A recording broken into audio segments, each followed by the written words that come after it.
Las tres blasfemias parte 3. Copyright 2014. Derechos reservados. Andrés Mengíbar Mengíbar, @nuclies.com. www.iglededios.org. El contenido es propiedad del autor. Las citas bíblicas fueron tomadas de la Reina Valera 1995. No olviden suscribirse al canal, darle like y compartirlo con otros hermanos de la Iglesia de Dios en formación ministerial, ya sea jóvenes, hombres y ancianos. Les invitamos a enriquecer estos contenidos con sus comentarios en los videos. Les recordamos que no representamos a ninguna organización en particular sino solo a la doctrina de la Iglesia de Dios, con la intención de la formación de sus miembros en el ministerio. Paz a vos. Tercera blasfemia. Contra Cristo Jesús, Mateo 12.32. Cualquiera que diga alguna palabra contra el Hijo del Hombre, será perdonado. El momento designado por el Padre Altísimo había llegado y su Hijo tenía que venir a morir para alcanzar con su muerte redentora a toda la humanidad dispuesta a aceptar ese regalo de Dios. Jesús vino a la tierra vaciado de su gloria, como dice Pablo en Filipenses 2.7. Sabiendo quién era, no tuvo su categoría como algo de lo cual aferrarse para evitar el dolor y las angustias. Su grandeza quedó al lado de su Padre mientras él vino como cualquier humano. Siendo rey se hizo miserable, siendo rico se hizo pobre, siendo todopoderoso se hizo débil, siendo inmortal se hizo mortal, siendo un ser espiritual se hizo carne para sufrir como todo humano, siendo el creador se hizo como cualquier criatura creada, siendo vestido con ropas regias vino a vestirse humildemente. Con hambre, otras veces con sed, sudoroso y sucio por el polvo del camino, durmiendo como cualquier pobre, debía de encajar perfectamente en las palabras del profeta. 2. Subirá cual renuevo delante de él, como raíz de tierra seca. No hay hermosura en él, ni esplendor. Lo veremos, mas sin atractivo alguno para que lo apreciemos. 3. Despreciado y desechado entre los hombres, varón de dolores, experimentado en sufrimiento, y como que escondimos de él el rostro, fue menospreciado y no lo estimamos. Isaías 3 de febrero del 53. Teniendo la opción de hacer valer su altísima dignidad, se despojó de su gloria y abrazó el oprobio, prefirió las burlas en vez de las alabanzas celestiales. En semejante condición de bajeza cualquier ciudadano podía lanzar improperios en su contra sin que su ánimo cambiara hacia la violencia. El amor a su propósito de salvación fue enteramente subestimado por el pueblo, pero su propósito definido fue ir adelante hasta triunfar.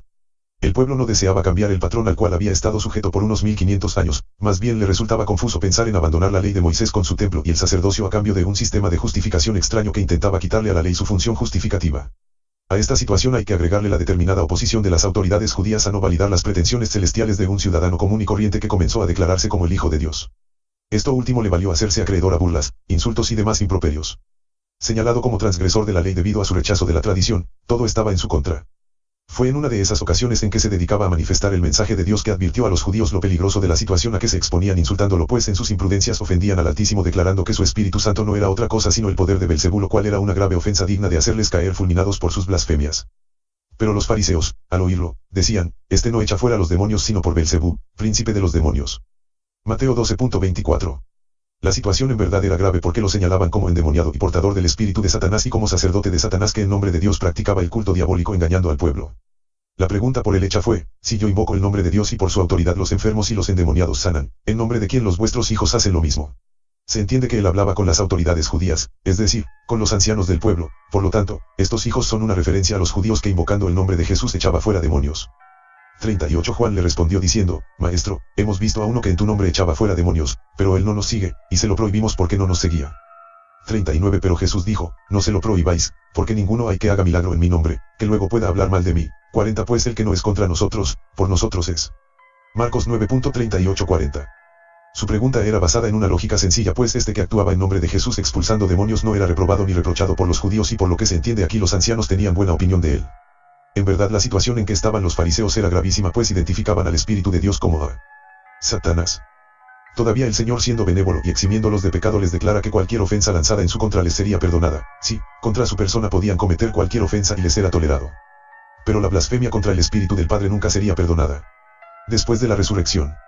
Sin embargo, las ofensas contra el Señor no siempre iban a quedar eximidas de pecado, todo estaba limitado a su muerte. A partir de allí cualquier blasfemia significaba la muerte eterna para los blasfemos, pues aquella condición de humildad a que fue expuesto por su Padre sería simple historia.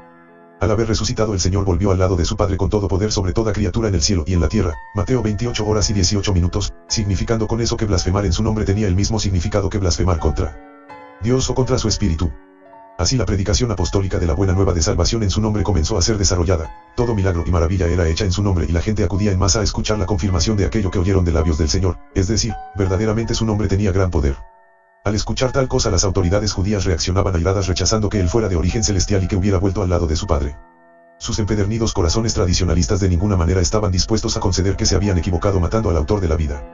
La lucha de los escribas y fariseos ahora incluía a los convertidos. Toda persona en cuyos labios se encontraran las enseñanzas del Señor estaba destinado a la cárcel, al castigo y a la muerte. Solo se contaba entre los más encarnizados enemigos del nuevo pueblo de Dios. Hechos 8.1. Y aunque su misión destructiva contra los santos iba a durar poco tiempo, las autoridades judías estaban preparadas para continuar su guerra contra los redimidos.